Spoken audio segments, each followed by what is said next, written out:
మాతృదేవో భవ. నేను డాక్టర్ శ్రీధర్. నా నెంబరు 9295909819. ఇప్పుడు మనము చెప్పుకోబోయే విషయం ఏంటంటే, ఏ రాసుల వారికి ఏ వ్యాపారాలు లేదా ఏ ఉద్యోగాలు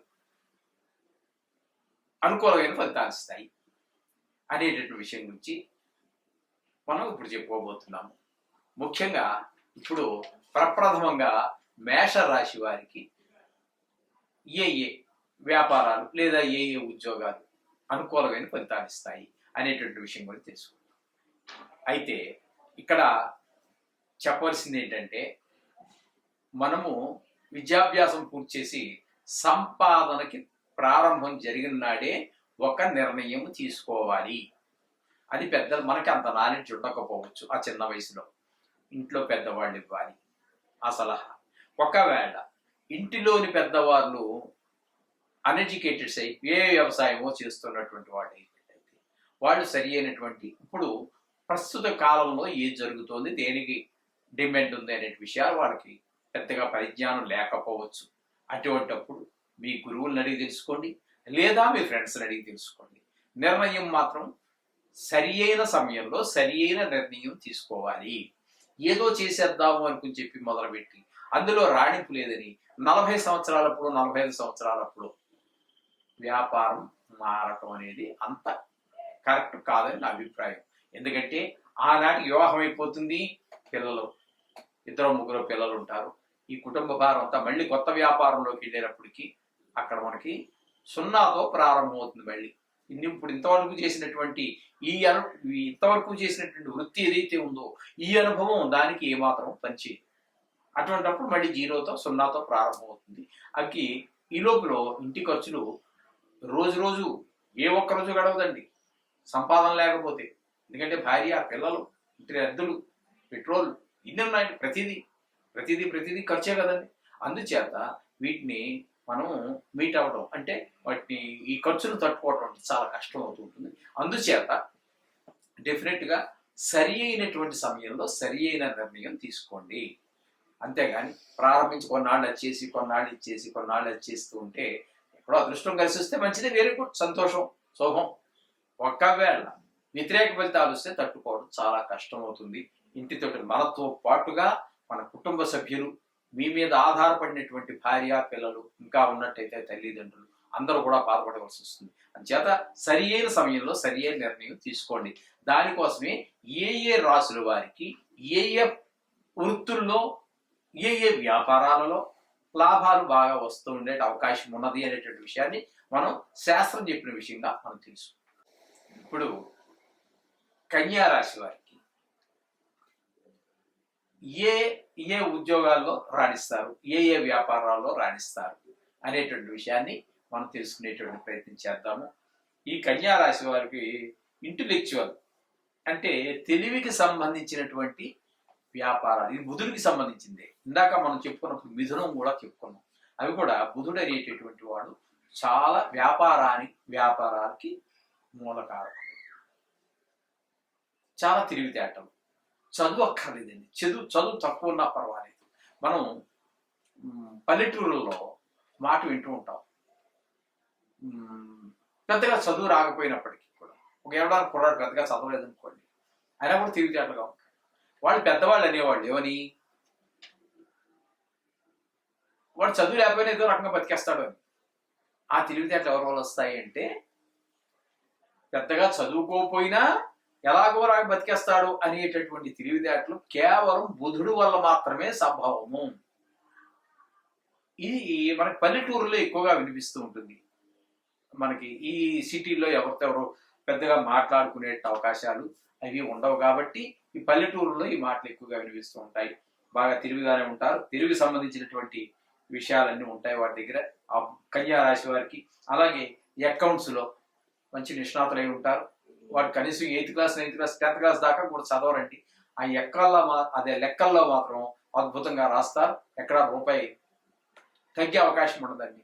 మనం ఒక షాప్కి వెళ్ళి చూడండి, కిరాణా షాప్కి పల్లెటూరు వాడిని నిక్కరేసుకునే ఉండొచ్చు, లేకపోతే పెద్దగా చదువుకున్న వాళ్ళ మీకు కనబడదు.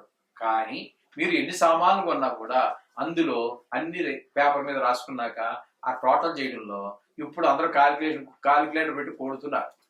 వాడికి అక్కర్లేదండి. పట్ట పట్ట పట్ట పట్ట మీరు కాలిక్యులేషన్ కొట్టే టైంలో వాడు కూడేస్తారు. ఈ తెలివితేటలన్నీ కూడా బుధుడు వల్ల ఏర్పడుతుంది. అలాగే సిఏ, చార్టెడ్ అకౌంటెంట్స్, ఎంబీఏ, అలాగే జ్యువెలరీ షాప్స్, స్కాలర్స్, పెద్ద పెద్ద స్కాలర్స్ ఉంటారు కదండి వాళ్ళు, అవన్నీ కూడా ఈ రాళ్ళు చేతికి సంబంధించి ఈ రాళ్ళు ఉంటాయి కదండి, వాటిని ఏమంటాము, నవరత్నాలు, ఇటువంటి వాటిల్లోనూ ఇవన్నీ కూడా మనకి ఈ ఈ కన్యా రాశి వారికి చాలా అనుకూలమైనటువంటి ఫలితాలు కలగజేస్తూ ఉంటాయి. వారు అందులో ఈ ఉద్యోగాల్లో అంటే వాళ్ళే అమ్మాలని లేదు, అమ్మే షాపులో పనిచేసినా కూడా వాళ్ళు అక్కడ ఉండే టెక్నికల్స్ అక్కడ ఉంటాయండి. ఎందుకంటే ఇప్పుడు పెద్ద పెద్ద బట్టల షాపుల్లో, ఈ పెద్ద పెద్ద బంగారం షాపుల్లో, పెద్ద పెద్ద ఈ మనం చెప్పుకున్నాం కదా ఈ రాళ్ళు నవరత్నాలు, వాటి షాపుల్లో వాడికి ఇచ్చే జీతం కొంత ఉంటే అమ్మే దాని మీద 5% 10% ఉంటాయండి. వాళ్ళు అంత శ్రద్ధగా ఆ ఎదుట వచ్చినటువంటి ఆ కస్టమర్కి బాగా తల్లకి ఎక్కేటట్టుగా చెప్పి వాడి చేత ఖచ్చితంగా కొనిపించి తీరతారండి. వాడు ఎవడో 1000 మందిలో వాడు కొనకుండా పోవచ్చు, అది వేరే విషయం. కానీ వచ్చిన వాడిని ఏదో రకంగా ఏదో కొనేటట్టుగానే చేస్తారు. ఆ విధమైన తెలివితేటలన్నీ కూడా ఈ కన్యా రాశి వారికి ఉంటాయి. ఈ విధమైనటువంటి ఈ వ్యాపారాలు కానీ, సొంతంగా వాడు పెట్టుకోవటం కానీ, అందులో ఉద్యోగాలు చేయడం ద్వారా కానీ వీళ్ళు ఈ కన్యా రాశి వారు చాలా రాణించేటట్టు అవకాశం ఉంటుందండి. శోభం భూయా. ఇప్పుడు మనము మీనరాశి వారు ఏ ఏ వ్యాపారాలు కలిసి వస్తాయి, లేదు ఏ ఏ ఉద్యోగాల్లో అయితే రాణిస్తారు అనేటువంటి విషయాన్ని గురించి మనం తెలుసుకుందాం. ఈ తెలుసుకున్న వారు సరియైన వయసులో ఉన్నవారైతే, అంటే వ్యాపారానికో లేదా సంపాదన ప్రారంభించినటువంటి వారు ఎవరైతే ఉన్నారో, ప్రారంభించేటటువంటి వారు, విద్య పూర్తి అయిపోయింది లేదా ఎక్కడో ఏదో నేర్చుకున్నారు, ఇంకక్కడ సంపాదన మీరు సొంతంగా చేయాలనుకున్నటువంటి వారు తప్పకుండా ఇటువంటి వాటిని వినడం ద్వారా లేదా పెద్దలను సంప్రదించడం ద్వారా, మనకి సలహా పెద్దవాళ్ళు ఇస్తే బాగుంటుంది. మన ఇంట్లో వాళ్ళు అంటే వ్యవసాయదారులు అదే అయినట్టయితే వారికి ఇందులో పెద్ద అనుభవం లేకపోతే మీ గురువుల ద్వారా తెలుసుకోండి, లేదా మీ మిత్రుల ద్వారా ఏ ఏ రంగాలలో అవకాశాలు ఎక్కువగా ఉన్నాయటువంటి తెలుసుకుని ఆయా రంగాల్లో కనుక మనం ప్రవేశించినట్టయితే జీవితంలో మనం చేసే వృత్తిలోనూ, వ్యాపారం అయితే వ్యాపారంలోనూ మనకి చక్కటి ఎదుగుదలకు అవకాశాలు ఏర్పడతాయి. తద్వారా ఆదాయం పెరుగుతుంది. తద్వారా ఆర్థికమైనటువంటి ఈ కష్ట నష్టాలు మన జీవితంలో ఎదుర్కావు. ఏదో కొన్ని సందర్భాల్లో వచ్చినప్పటికీ టోటల్గా చూస్తే మనకి ఆర్థికమైనటువంటి ఇబ్బందులు ఎదుర్పడకుండా మనం చూసుకోవచ్చు. తద్వారా కుటుంబము, జీవితము సాఫీగా నడిచేటువంటి అవకాశం. మనిషి జీవితం సాఫీగా నడవాలి అంటే వారు చేసే వృత్తి వ్యాపారాలు లాభంగా నడవాలి. అందులో మనం రాణిస్తాం, ఇందులో రాణిస్తామని ఎవరు చెప్పాలి? ఇప్పుడు వాళ్ళైతే అందరికీ రాణించాలని లేదు కదా.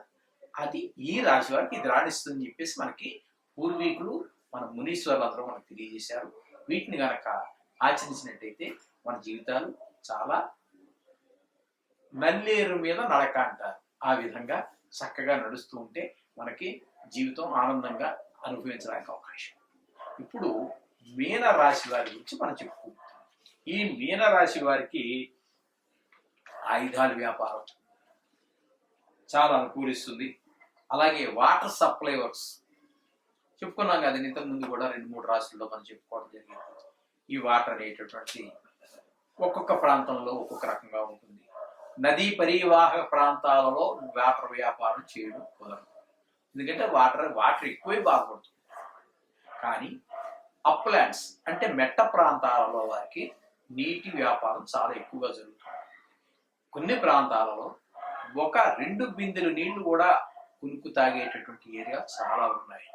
అక్కడ వ్యాపారం అంతా, వ్యవసాయం అంతా కూడా మెట్ట వ్యవసాయం, అంటే నీటి అవసరత చాలా తక్కువ ఉన్నటువంటి పంటలు మాత్రమే పండిస్తూ ఉంటారు. అటువంటి దగ్గర మనకి వాటర్ సప్లై వర్క్స్ అనేటటువంటిది చాలా బాగా పనిచేస్తూ ఉంటుంది. అలాగే ఎగుమతులు, ఎక్స్పోర్ట్స్ చేయటం, అది ఒకటి బాగా రాణిస్తూ ఉంటుంది. అది ఏంటనేది కాదు, ఎక్స్పోర్ట్ మొత్తం మీద ఏ వస్తువు అయినా సరే ఎక్స్పోర్ట్స్ చేయటం అనేటటువంటి ద్వారా మనకి, అలాగే దిగుమతులు ఇంపోర్ట్ చేసుకోవటం, అది కొంచెం లార్జ్ స్కేల్లో ఉంటాయి పెట్టుబడులు, లేదా వాళ్ళ దగ్గర మీరు పని చేస్తూ ఉండవచ్చు. ఆ విధంగా ఎక్స్పోర్ట్స్ ఇంపోర్ట్స్ ఉండేటటువంటి, ఎగుమతులు దిగుమతులు ఉండే వాళ్ళ దగ్గర పని చేయటం కానీ, మీరే సొంతంగా చేయటం కానీ, ఆర్థిక పరిస్థితి మీద మీకున్న అనుభవం మీద ఆధారపడి ఉంటుంది. ఆ విధంగా అందులో కూడా మంచిది రాణించేటువంటి అవకాశం. అలాగే ఈ మీన రాశి వారికి ఫోటోగ్రఫీ, అందులో కూడా ఈ ఫోటోలు తీయటం ఇప్పుడు బాగా ఎక్కువైపోయింది కదండి. పూర్వకాలం ఫోటోగ్రఫీ ఎక్కడ ఉందండి, కానీ ఈ మధ్యకాలంలో కెమెరాలు వచ్చాయి, సెల్ ఫోన్లు వచ్చాయి, వీడియోలు వచ్చాయి. ఒక పెళ్లి జరిగింది అంటే అక్కడ మరి 10-15 మంది ఫోటోగ్రాఫర్స్ వస్తున్నారు, వీడియోలు తీస్తున్నారు. అక్కడ ఇంకా చెప్పకూడదు కానీ మరి అక్కడ బ్రాహ్మణుడు, వివాహం చేయించేటటువంటి బ్రాహ్మణుడి కంటే కూడా ఎక్కువ ప్రాధాన్యత ఈ ఫోటోగ్రాఫర్స్కి వచ్చేసింది. అక్కడ ఒకటే కాదు, ఆ ఫోటోగ్రాఫర్ వచ్చి అయ్యారు కొంచెం ఇటు జరగంటారు, ఈ ఫోటోగ్రాఫర్ అమ్మాయి తరపాడు వచ్చి ఇటు జరగంటారు. ఎక్కడ ఈ వివాహం చేయించేటటువంటి పురోహితుడికి స్టేజ్ మీద కూర్చుని 4 మంత్రాలు చెప్పే అవకాశం కూడా ఇవ్వట్లేదు ఈ ఫోటోగ్రాఫర్స్. అంటే ఇప్పుడు వాళ్ళని ఉద్దేశించి వాళ్ళని ఏదో తక్కువ చేయడం కాదు, ఫోటోగ్రఫీకి ఆల్బమ్లు చేయడం ఈ ప్రాముఖ్యత చాలా చాలా చాలా చాలా పెరిగిపోయింది. 30-40 సంవత్సరాల కిందకితే ఫోటోగ్రఫీ లేదు. మామూలు బ్లాక్ అండ్ వైట్ లో ఏదో ఫోటోగ్రాఫర్ ఏమో తీసుకొచ్చేవాడు, పెద్ద పెట్టిలా ఉండేది, దాంట్లో ముసుగేసుకుని ఏదో తలకాయ దూర్చి ఏదో చేసేవాడు. ఇప్పుడు అలా కదా, ప్రతి వాడి చేతిలో సెల్ ఫోనే. అక్కడ 1000 రూపాయలు మీరు పెట్టి కొన్నటువంటి ఫోన్లో కూడా మీకు కెమెరా ఉంటుంది. ఈ ఫోటోగ్రఫీ అనేటటువంటిది అంత జీవితంలో అంత ప్రాముఖ్యత సంపాదించేసింది ప్రతి వారి జీవితంలో కూడా. చేత ఈ ఫోటోగ్రఫీ అనేటువంటిది కూడా ఈ మీనరాశి వారికి చాలా అనుకూలమైనటువంటి ఫలితాన్ని ఇస్తుంది. అలాగే పురోహితం అనేది కూడా ఇంతకుముందు మనం చాలా రాశి వారు చెప్పుకున్నాం. అంటే బుధుడు గురువు యొక్క సంబంధాలు ఉన్నటువంటి వారందరికీ కూడా ఇప్పుడు చెప్పుకుంటున్నటువంటి ఈ మీనం కూడా గురువుకి సంబంధించినటువంటిదే. కాబట్టి పురోహితం అంటే ఎదురు వారి యొక్క హితాన్ని కోరటమే పురోహితం. పురం అంటే ఆ ఊర్లో ఉన్నటువంటి వారి యొక్క ప్రజలందరి యొక్క హితాన్ని కోరేటటువంటి వాడు పురోహితుడు. ఇది గురువు యొక్క లక్షణాల్లో ఒకటనమాట అండి. అందుచేత ఈ పురోహితం కూడా వీరికి రాణించే అవకాశం ఉంది. అలా చెప్పేసి ఇది కొంతమందికి పురోహితంలో అందరూ ప్రవేశించలేరు కదండి. ఇది ఎందుకంటే ఇది కొన్ని వృత్తులకే పరిమితం అయిపోయింది. ఎందుకంటే అక్కడ వాళ్ళు దీని మీద పెద్ద ఇంట్రెస్ట్ చూపించరండి. దీని మీద కొన్ని కులాల వాళ్ళు మాత్రమే దీని మీద ఆసక్తిని చూపిస్తూ ఉంటారు.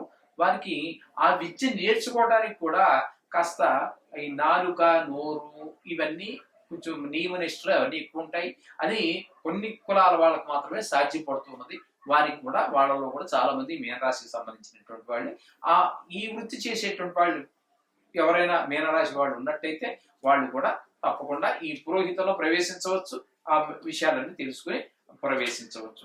అలాగే హాస్పిటల్స్ ప్రజలందరికీ సేవ చేసేటటువంటిది, రోగులందరికీ సేవ చేసేటటువంటిది డాక్టరే కావచ్చు, నర్సే కావచ్చు, అక్కడ స్కావెంజరే కావచ్చు, ఏదైనా కానివ్వండి, మొత్తం మీద సేవ చేసేటటువంటి అవకాశం ఆ బుద్ధి ఇక్కడ మీన రాశి వారికి ఉంటుంది అనమాట అండి. అలాగే క్యాటరింగ్ అనేది ఈ మధ్య కాలంలో వచ్చిందండి ఈ పదం.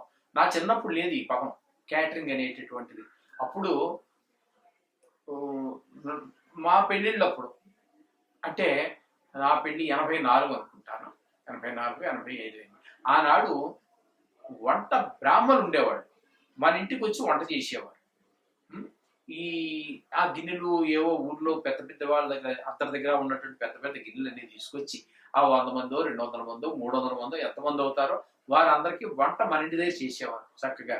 అంతేగాని అక్కడెక్కడో వంట చేసి ఆ చేసేవాడు ఎవరో తెలియకుండా మన ఇంటికి వచ్చి వంట ఆ విధమైనటువంటి చేసి మన ఇంటి దగ్గర చక్కగా పోయిన ఎవరికి ఒక్కొక్కడికి ఒక్కో రకమైన అలవాట్లు ఉంటాయి. భోజనంలో తెలుసున్నది కదండి. బ్రాహ్మణులు వేరేగా ఉంటుంది, వేరే వాళ్ళది వేరేగా ఉంటుంది. ఇక రకరకాల కులాల వాళ్ళు రకరకాల ఇంట్రెస్ట్ చూపిస్తూ ఉంటా ఆ విధమైన వంటలన్నీ కూడా చేసేవారు. ఈ క్యాటరింగ్ కూడా ఈ యొక్క మీన రాశి వారికి చాలా అనుకూలమైనటువంటి ఫలితాలు ఇస్తుంది. వాళ్ళు అందులో రాణిస్తారు. అది అందరూ వాళ్ళు బోనుగానే పెట్టుకోనివ్వండి, ఏదైనా చేయనివ్వండి, లేకపోతే అందులో మొత్తం మీద ఆ ఫీల్డ్ లో ఎవడో పెడతాడు క్యాటరింగ్ అని, ఆ వాడి దగ్గర పనిచేసేవాడు, వాడికి కూడా జీతం తక్కువ లేదండి, రోజుకి 2000 3000 వాడు టాలెంట్ని బట్టి, వాడి శక్తి సామర్థ్యాలను బట్టి ఒక్కోడు 1000 మందికైనా ఈజీగా చేసి పారేసేవాడు ఉంటాడు, వాడు మనుషులు తెచ్చుకొని. అటువంటివన్నీ ఉన్నాయి.